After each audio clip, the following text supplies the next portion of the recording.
Hello friends, welcome to Vindhyacharya's kitchen. Friends, ನಾನಿವತ್ತು ಹೀರೆಕಾಯಿಂದ ಒಂದು ಟೇಸ್ಟಿಯಾದ ಗ್ರೇವಿಯನ್ನು ಮಾಡ್ತಾ ಇದ್ದೀನಿ. ಇದು ಮಾಡಲಿಕ್ಕೆ ತುಂಬ ಸುಲಭ ಮತ್ತು ಇದು ಪೂರಿ ಚಪಾತಿ ಜೊತೆ ತುಂಬ ಒಳ್ಳೆ ಕಾಂಬಿನೇಷನ್ ಈ ರೆಸಿಪಿ. ಈ ಗ್ರೇವಿಯನ್ನು ಒಂದು ಸಲ ಟ್ರೈ ಮಾಡಲೇಬೇಕು. ಆ ಥರ ಗ್ರೇವಿ ಇದು. ನೀವು ಒಂದು ಸಲ ಟ್ರೈ ಮಾಡಿ ನೋಡಿ.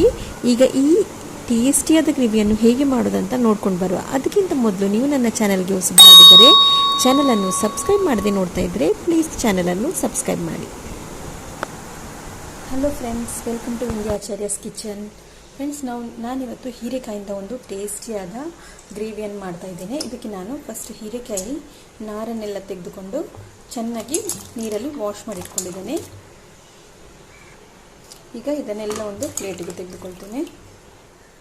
ಈಗ ತೆಗೆದುಕೊಂಡ ಈ ಹೀರೆಕಾಯನ್ನು ಈ ಆಕಾರದಲ್ಲಿ ನಾನು ಒಂದಿಷ್ಟು ದೊಡ್ಡದಕ್ಕೆ ಕಟ್ ಮಾಡ್ಕೊಳ್ತೇನೆ.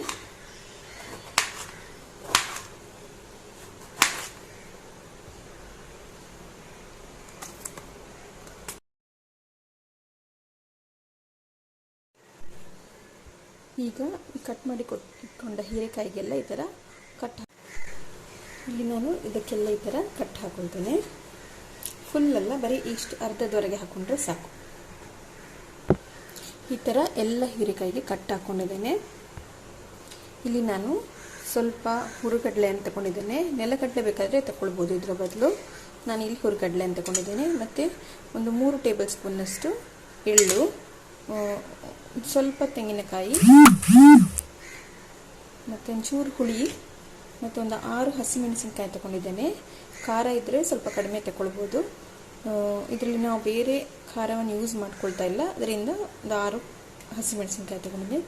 ಸಣ್ಣ ತುಂಡು ಶುಂಠಿ, 6 ಬೆಳ್ಳುಳ್ಳಿ, ಸ್ವಲ್ಪ ಕರಿಬೇವಿನ ಸೊಪ್ಪು, ಮತ್ತು ಒಂದು ದೊಡ್ಡ ನೀರುಳ್ಳಿಯನ್ನು ಕಟ್ ಮಾಡಿ ತಗೊಂಡಿದ್ದೇನೆ. ಈಗ ಇದನ್ನೆಲ್ಲ ಹುರ್ಕೊಳ್ಳುವ. ಮೊದಲಿಗೆ ನಾನಿಲ್ಲಿ ಎಳ್ಳು ಮತ್ತು ಹುರಿಗಡಲೆಯನ್ನು ಡ್ರೈ ರೋಸ್ಟ್ ಮಾಡಿಕೊಳ್ತೇನೆ.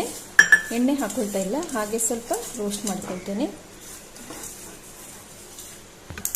ಈಗ ಎಳ್ಳೆಲ್ಲ ಪಟಪಟ ಆಗಲಿಕ್ಕೆ ಸ್ಟಾರ್ಟ್ ಆಗಿದೆ. ಇದೆಲ್ಲ ಚೆನ್ನಾಗಿ ಡ್ರೈ ರೋಸ್ಟ್ ಆಗಿದೆ. ಈಗ ಇದನ್ನೊಂದು ಪ್ಲೇಟಿಗೆ ತೆಗೆದುಕೊಳ್ಳಿ. ಈಗ ನಾನು ಬಾಣಲೆಗೆ ಸ್ವಲ್ಪ ಎಣ್ಣೆಯನ್ನು ಹಾಕ್ಕೊಂಡು ಅದಕ್ಕೆ ಬೆಳ್ಳುಳ್ಳಿ, ಶುಂಠಿ ಮತ್ತು ನೀರುಳ್ಳಿಯನ್ನು ಹಾಕ್ಕೊಳ್ತಾ ಇದ್ದೇನೆ.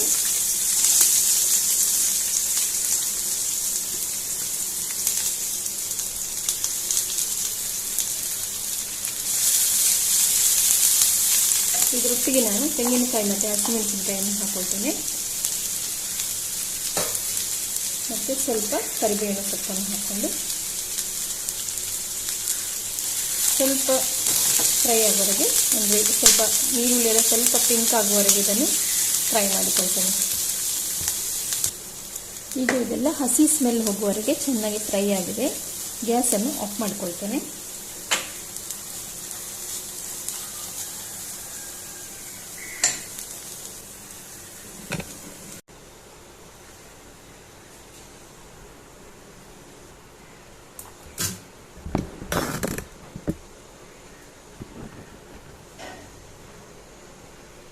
ಈಗ ಮೊದಲಿಗೆ ನಾನು ಎಳ್ಳು ಮತ್ತು ಹುರಿಗಡಲೆಯನ್ನು ಮಿಕ್ಸಿ ಜಾರಲ್ಲಿ ಹಾಕಿ ನೈಸಾಗಿ ಗ್ರೈಂಡ್ ಮಾಡಿಕೊಂಡಿದ್ದೇನೆ.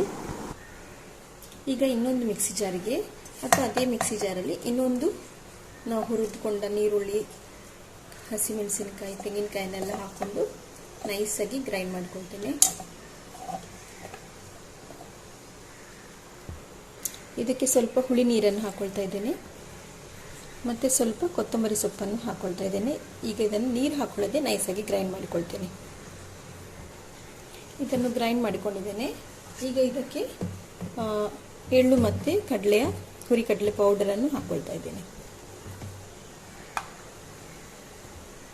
ಈಗ ಇದಕ್ಕೆ ನಾನು ರುಚಿಗೆ ತಕ್ಕಷ್ಟು ಉಪ್ಪನ್ನು ಹಾಕ್ಕೊಳ್ತಾ ಇದ್ದೇನೆ.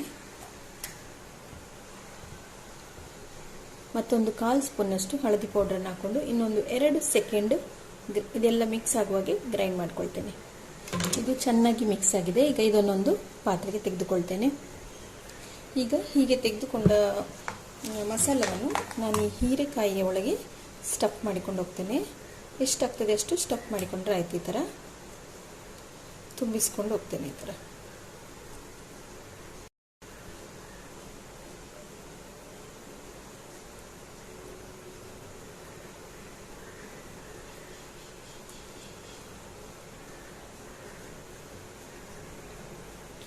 ಇದೇ ರೀತಿ ಎಲ್ಲ ಹೀರೆಕಾಯಿಗಳಿಗೂ ಇದನ್ನು ತುಂಬಿಸ್ಕೊಳ್ತೇನೆ ಮಸಾಲವನ್ನು. ಈಗ ಈ ಹೀರೆಕಾಯಿಗೆಲ್ಲ ಸ್ಟಫ್ ತುಂಬಿಸಿಟ್ಕೊಂಡಿದ್ದೇನೆ. ಇದರಲ್ಲಿ ಇಷ್ಟು ಗ್ರೇವಿ ಉಳಿದಿದೆ, ಇದು ಮತ್ತೆಗೆ ಯೂಸ್ ಮಾಡ್ಕೊಳ್ತೇನೆ. ಈಗ ನಾನಿಲ್ಲಿ ಒಂದು ಬಾಣಲೆಯಲ್ಲಿ ಸ್ವಲ್ಪ ಎಣ್ಣೆಯನ್ನು ತಗೊಳ್ತೇನೆ. ಒಂದು 3 ಟೇಬಲ್ ಸ್ಪೂನ್ ಅಷ್ಟು ಎಣ್ಣೆ ತಗೊಳ್ತಾ ಇದ್ದೇನೆ. ಇದಕ್ಕೆ ಸ್ವಲ್ಪ ಸಾಸಿವೆಯನ್ನು ಹಾಕೊಳ್ತಾ ಇದ್ದೇನೆ. ಸಾಸಿವೆ ಪಟ ಆಗುವಾಗ ಒಂದು ಅರ್ಧ ಟೇಬಲ್ ಸ್ಪೂನ್ ಅಷ್ಟು ಉದ್ದಿನಬೇಳೆಯನ್ನು ಹಾಕಿ, ಇದಕ್ಕೆ ಒಂದು 2 ಟೇಬಲ್ ಸ್ಪೂನ್ ಅಷ್ಟು ಕಡಲೆಬೇಳೆಯನ್ನು ಹಾಕೊಳ್ತಾ ಇದ್ದೇನೆ. ಇದನ್ನೆಲ್ಲ ಚೆನ್ನಾಗಿ ಮಿಕ್ಸ್ ಮಾಡ್ಕೊಳ್ಬೇಕು. ಇದಕ್ಕೆ ಸ್ವಲ್ಪ ಕರಿಬೇವಿನ ಸೊಪ್ಪನ್ನು ಹಾಕೊಳ್ತಾ ಇದ್ದೇನೆ.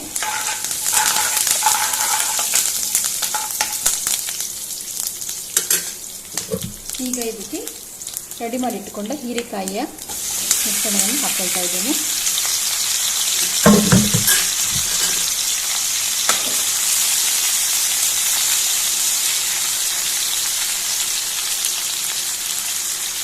ಇದಕ್ಕೆ ನೀರೇನು ಹಾಕೊಳ್ಳಿಕ್ಕಿಲ್ಲ, ಇದೇ ಥರ ಇದನ್ನು ಫ್ರೈ ಮಾಡ್ಕೊಳ್ಬೇಕು. ಹೀರೆಕಾಯಿ ನೀರು ಬಿಡೋದ್ರಿಂದ ಮೀಡಿಯಂ ಫ್ಲೇಮಲ್ಲಿ ಇದನ್ನು ಮುಚ್ಚಿಟ್ಕೊಂಡು ನಾನು ಕುಕ್ ಮಾಡ್ಕೊಳ್ತಾ ಇದ್ದೇನೆ. ಹೀರೆಕಾಯಿ ನೀರು ಬಿಡೋದ್ರಿಂದ ಇದಕ್ಕೆ ನಾವು ಎಕ್ಸ್ಟ್ರಾ ನೀರು ಹಾಕಬೇಕಂತ ಇಲ್ಲ. ಮತ್ತು ಒಂದು 5-5 ನಿಮಿಷಕ್ಕೊಮ್ಮೆ ಇದನ್ನು ಮಗ್ಸ್ತಾ ಇರಬೇಕು. ಈಗ ಇದನ್ನು 2-3 ಸಲ ಚೆನ್ನಾಗಿ ಕಲಿಸ್ಕೊಂಡಿದ್ದೇನೆ. ನೋಡಿ, ಸ್ವಲ್ಪ ಡ್ರೈ ಆಗಿದೆ. ಹೀರೆಕಾಯಿ ಅರ್ಧದಷ್ಟು ಬೆಂದಿದೆ. ಈ ಸ್ಟೇಜಲ್ಲಿ ನಾನು ಇದಕ್ಕೆ ಉಳಿದ ಮಸಾಲ ಇತ್ತಲ್ಲ ಅದನ್ನು ಹಾಕೊಳ್ತಾ ಇದ್ದೇನೆ.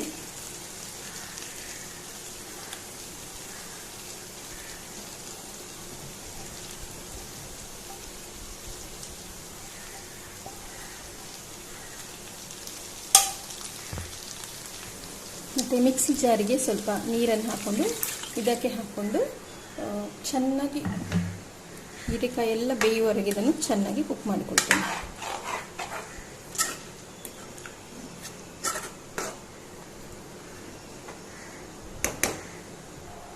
ಈಗ ಇದನ್ನು ಮುಚ್ಚಿಟ್ಟುಕೊಂಡು ಲೋ ಮೀಡಿಯಂ ಫ್ಲೇಮಲ್ಲಿ ಒಂದು 1/4 ಗಂಟೆ ಬೇಯಿಸ್ಕೊಳ್ತೇನೆ. ಈಗ ಹೀರೆಕಾಯಿ ಬೇಯ್ತಾ ಬಂದಿದೆ. ಅಷ್ಟಕ್ಕೆ ನಾವು ಒಂದು ಒಗ್ಗರಣೆಗೆ ರೆಡಿ ಮಾಡಿಕೊಳ್ಳುವ.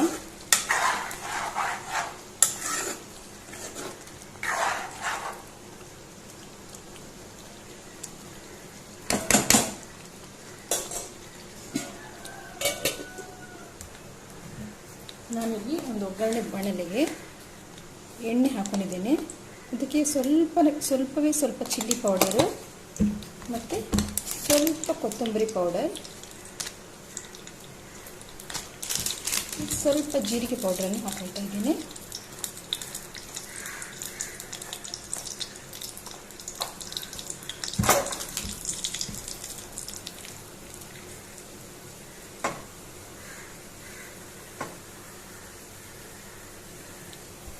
ಇದು ಎಣ್ಣೆಯಲ್ಲಿ ಚೆನ್ನಾಗಿ ಮಿಕ್ಸ್ ಆದರೆ ಸಾಕು. ಈಗ ರೆಡಿ ಮಾಡಿಟ್ಟ ಒಗ್ಗರಣೆಯನ್ನು ಇದಕ್ಕೆ ಹಾಕೊಳ್ತೇನೆ.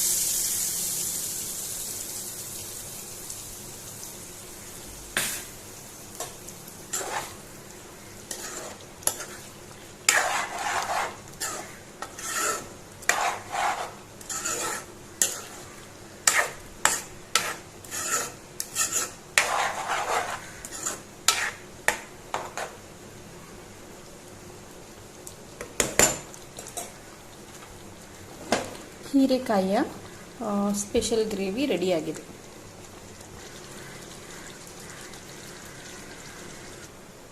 ನೋಡಿ ಫ್ರೆಂಡ್ಸ್, ಹೀರೆಕಾಯಿಯ ಟೇಸ್ಟಿಯಾದ ಗ್ರೇವಿ ರೆಡಿಯಾಗಿದೆ. ತುಂಬ ಟೇಸ್ಟಿಯಾಗಿ ಉಂಟು.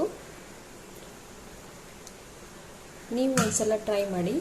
ನನ್ನ ರೆಸಿಪೀಸ್ ಎಲ್ಲ ನಿಮಗೆ ಇಷ್ಟ ಆಗಿದ್ದರೆ ನನ್ನ ಚಾನಲನ್ನು ಲೈಕ್, ಶೇರ್ ಮತ್ತು ಸಬ್ಸ್ಕ್ರೈಬ್ ಮಾಡಿ. Thanks for watching.